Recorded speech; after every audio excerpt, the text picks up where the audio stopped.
I used to think making friends was something that just happened, like breathing, like blinking. You show up somewhere, you talk to someone, you laugh at the same thing, and suddenly you have a friend. That was true when I was 20. At 41, I've been in this town for 2.5 years, and I couldn't tell you the name of a single person I'd call at 2 a.m., walking again, overthinking again. The waves don't judge my social life. Overthinking. Outdoor, let's go. I had coffee with someone today, a woman I see around. She's nice, she's fine. We talked for an hour about, what did we talk about? Weather, kids, that new place that opened downtown, whether the fish market is better on Thursdays, an hour. And when I got in my car afterward, I sat there for a second and thought, I don't know a single real thing about that woman. And she doesn't know a single real thing about me. We talked for 60 minutes and said nothing. That's called being polite. No, that's called being lonely in the same room as another person. Harsh, is it? Because in the city, I had 3 people. 3. And with those 3, I could sit in silence, and it meant more than an hour of small talk with anyone else. I could call one of them and say, I'm not okay. And she wouldn't ask why. She'd just say, I'm coming over. Do you know how rare that is? Do you know how long it takes to build that? And do you know what I did? I left. I packed my life into boxes, and I moved to a town where nobody knows that I gave half my liver to my father. Nobody knows that some nights I can't sleep. Nobody knows that I argue with myself on walks by the ocean. They know I'm the woman who moved here from the city. That's my entire identity. New woman, city woman, the one who walks a lot. She seems nice. Yeah, I seem nice. That's the problem. Seeming nice is not the same as being known. Here's what nobody tells you about getting older. Your world gets smaller, not because you want it to, but because life edits your circle for you. In your 20s, everyone is a potential friend. The girl in your class, the coworker, the neighbor, the random person at the bar. Friendship is effortless because everyone is available. Nobody has kids yet. Nobody has a mortgage. Nobody is too tired. You just show up. And connections happen. In your 30s, it starts thinning. People get married, people have babies, people move, people get busy. The group chat goes quiet, the dinners become quarterly. The calls become texts. The texts become likes on Instagram. The likes become nothing, and then your 40s. Your 40s is when you look around and realize, I have a lot of people in my life, and almost none of them actually know me. That's dramatic, is it? Name one person in this town who knows your biggest fear. Name one person here you've cried in front of. Name one person here who's seen you without the mask. My husband. Your husband doesn't count. Why not? Because he has to be there. I'm talking about someone who chooses to be there. Someone with absolutely no obligation to care about you who cares anyway. That's a friend. That's what I don't have here. You know what the worst part is? I'm actually good at the surface level. I can small talk like a professional. How are you? Great. And how are you? Love your shoes. Oh, this? It's old. I could win an Olympic medal in meaningless conversation. I am the GOAT of saying absolutely nothing with extreme warmth. And the invitations. I get invitations, coffee, lunch, barbecue at someone's house, where I'll stand in the corner holding a plate I don't want, talking about schools and weather and, God help me, property values. You don't like those things? I don't dislike them. I just leave feeling emptier than when I arrived, which is a very specific kind of loneliness. The loneliness of being surrounded by people and still being completely alone. You know what would help? Making an actual effort. I know. But how? How do you walk up to a 40-year-old woman and say, hey, do you want to be my real friend? Like, the kind where I call you at midnight and ugly cry about my identity crisis? That's not a coffee invitation. That's a restraining order. Here's the thing I've been chewing on. In this town, I have, what do I call them? They're not strangers, but they're not friends.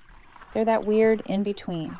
The people you wave at, the people you sit next to at events, the people who would say, oh yeah, I know her, but couldn't tell you what keeps me up at night. Acquaintances. I have acquaintances. And acquaintances are fine. They're the wallpaper of a social life. They make the room look full. But they're not the furniture. They're not the thing you actually sit on when you're tired. My 3 friends in the city, they were the furniture. The ugly, comfortable, beat-up couch you collapse into after the worst day of your life. And no performance, no small talk, no shoes. Why didn't you just call your shoes off? Wait, why didn't you maintain those friendships? I try. We text, we call sometimes, but it's not the same. Friendship needs proximity. It needs the random Tuesday lunch, the unexpected knock on the door, the I was in the neighborhood that turns into 3 hours on the couch. You can't do that from 400 miles away. Friendship without proximity becomes nostalgia, and I have enough nostalgia. I don't need more. But here's where I have to be honest with myself, because that's what this walk is for. Maybe the problem isn't this town. Maybe the problem is me. Here we go. No listen. In the city, I didn't make those 3 friends. They happened to me. College, work, circumstance. I didn't walk up to any of them and say, let's be friends. Life just put us in the same room long enough. I've never actually had to try to make a friend. I've never had to be the one who initiates, who follows up, who says, hey, let's do this again, and actually means it. And maybe, just maybe, I'm not doing that here because I'm afraid. Afraid of what? Afraid of being rejected by a potential friend at 41, which is somehow more embarrassing than being rejected by a potential boyfriend at 21. That is more embarrassing, right? At least at 21, you can blame it on youth. At 41, you're just a grown woman asking another grown woman to please like her. That's the plot of a very sad movie nobody would watch. I'd watch it. You are watching it. This is literally what this channel is. And there's another thing. Maybe I don't want new friends. Maybe what I want is my old friends in a new place. I want the shortcut. I want to skip the small talk years and jump straight to, she knows everything about me and still shows up. But that's not how it works. Those 3 friends, we earned each other. Through years, through fights, through ugly truths and late nights, and the kind of vulnerability that only time creates. And I'm standing here in this beautiful town by this beautiful ocean, wanting that depth without putting in the time. That's a little entitled. Yeah, maybe it is. Maybe I moved here expecting peace and connection and depth and ease, and life said, pick 2. Which 2 did you pick? I don't think I picked. I think I just got quiet and hoped it would sort itself out. Sen, has it? Does it look like it's sorted out? I'm talking to myself on a beach. What about your family here? You have cousins, aunts. Family is not the same as friends. Family is mandatory. Friends are voluntary.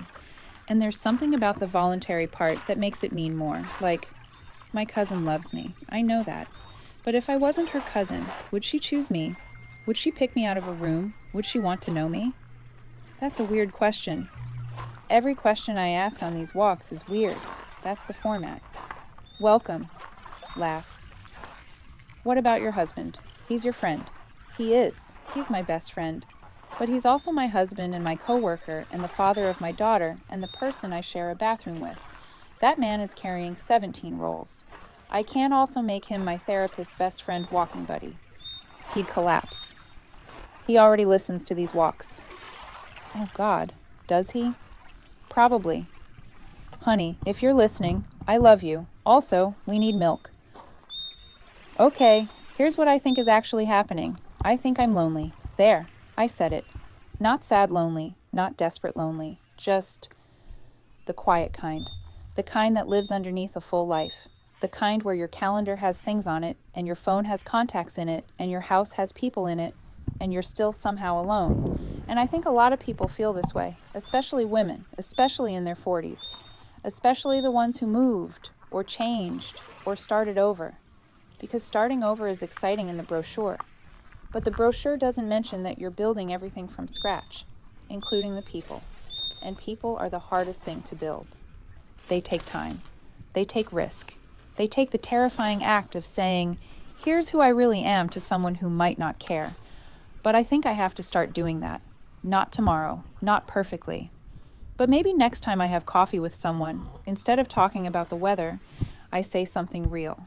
Something small but real, like, honestly, I'm having a weird week. And I see what happens. Maybe she'll change the subject, or maybe she'll say, me too. And that me too might be the beginning of something, or it might not. But at least I tried. And that's more than I've done in 2.5 years. The walk is ending. I didn't solve loneliness today, obviously, but I named it. And naming things is the first step to not being owned by them. If you're someone with a full life and an empty feeling, if you have people but not your people, if you've ever sat in your car after coffee and thought, she doesn't know me at all, you're not broken. You're just human, in your 40s, starting over. And that's harder than anyone told you it would be. Now go call someone, not a text, a call. Say something real, even if it's small, even if it's weird. See you next time. We definitely need milk, and probably eggs, and maybe a friend. But the milk first. The walk ends, the thoughts don't. See you next time.